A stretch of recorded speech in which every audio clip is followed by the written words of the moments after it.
couples want to feel close to each other, but my next guest says men and women have very different takes on what closeness means.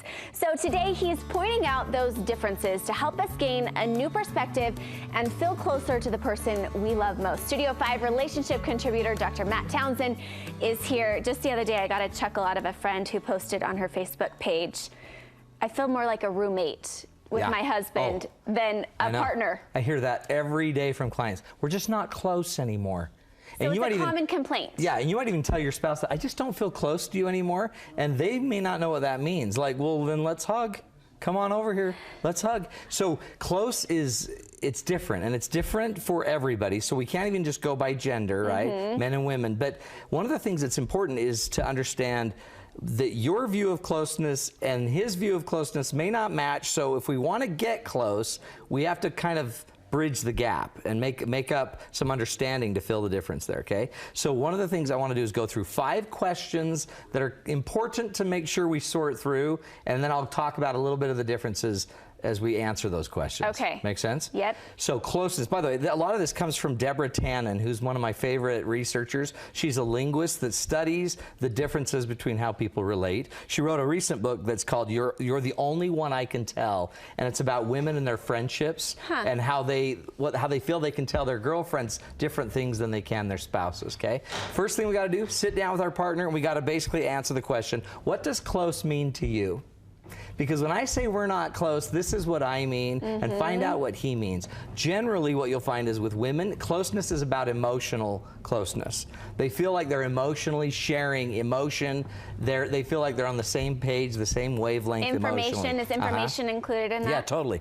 It's different with men because closeness for men may not mean emotional. It may actually mean by proximity. A lot of men's friends are the people they hang out with the most, or it's the people they've known the longest. So emotional might be just the longer relationships, and it's weird because if it's about physical closeness, I can give you more physical closeness, honey, but emotional closeness, which is the intimacy that many are craving, the real intimacy, that's harder to hit. Yeah. So we got to actually just start talking, and as we talk about it, another question you can ask is, how much info do I really need to share?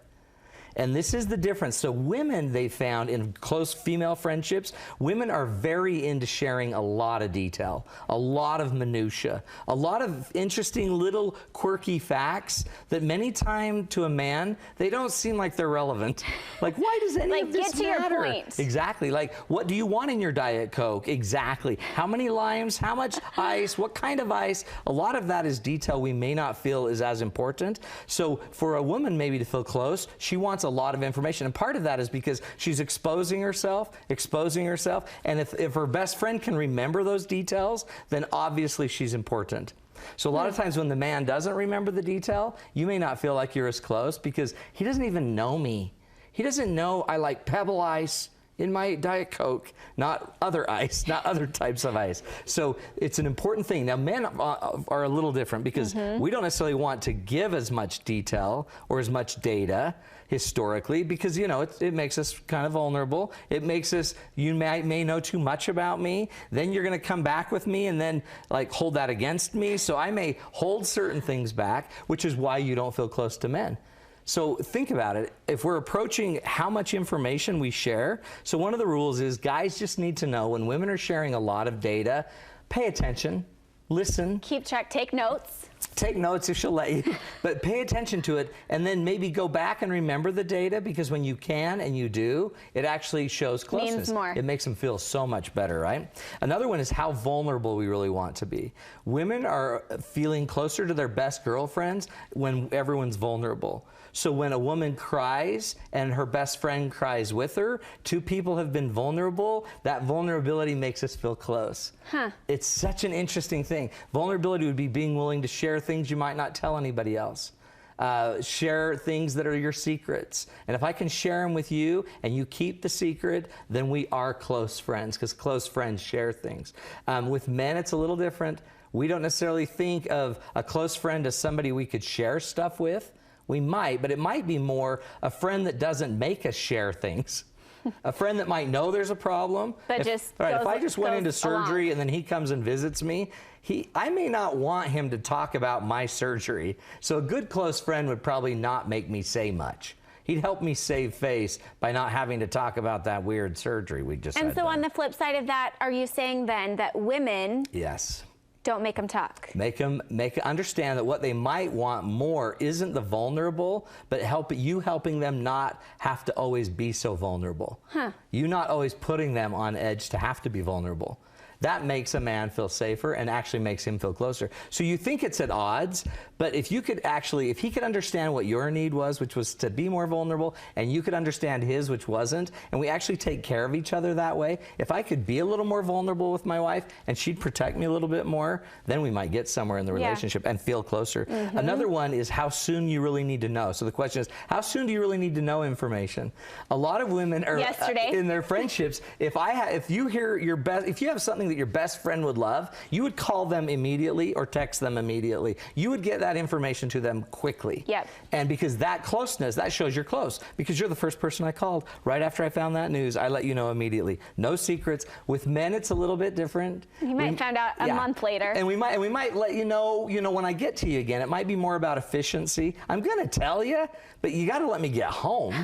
I'm not going to just call you and tell you these things. So men could do a little better job of trying to let you know earlier. Women could understand that, give him a little time, let him do a little bit more on his agenda, on his time frame, and that'll help him feel close. Last but not least is make sure, are you really listening to me? Women in their friendships love talking because people are listening. And that listening and the willingness to listen through something hard and difficult and stick it out is a sign that we're close friends, because you actually heard what I said. And it means that I have a shoulder to cry on when I need to down the road. So men need to understand that what women want to be close is really a listening ear, not a fix. The problem with men, because we're not so open usually, we may not feel like we need you to be listening all the time. Certain times we do, but really what it is we feel like we have to fix stuff.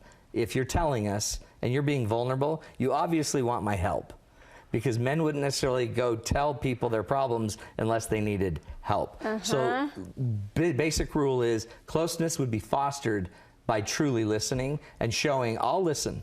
And it might be easier if you just say to your husband, you know what, I don't need this fixed. Will you just listen to this and hear me out on this? Let me just get it off my chest. And just dump it. And it would be good for him to then listen. Not try to fix it, not try to watch the game, not whatever, just listen. Basic stuff, feeling close. So pretty much men just need to be more like a woman's best friend. Yeah, no, and maybe she also should have a best friend. So you might it's important notice to have a lot of both. men don't have like really good best friends. Women tend to have more of a best friend, and it might be an important thing, because then the man may not have to fill all of that role for you, but we still need to pick up our game. Big time. And if we're flipping that, to be fair, exactly. The men, I mean, we need to do a better job too. Exactly. How hard is that? We've come full circle here. Pretty simple, huh, Court? Okay, tell us about what you have coming up. So we've got some cool stuff. If you just go to MattTownsend.com, I now have all my marriage classes online. I have my anxiety, my worry workshops online, and soon we'll be putting out other workshops on ego and essence. Eventually we'll do on ADHD, on high sensitivity. All these other topics are coming up. Just go to MattTownsend.com, and if you purchase anything, you enter in the Studio 5 code and you get a discount. Wow, you've got a lot going on. I don't know how you keep it all straight. Cool. Thanks for sharing. Thanks, Courtney.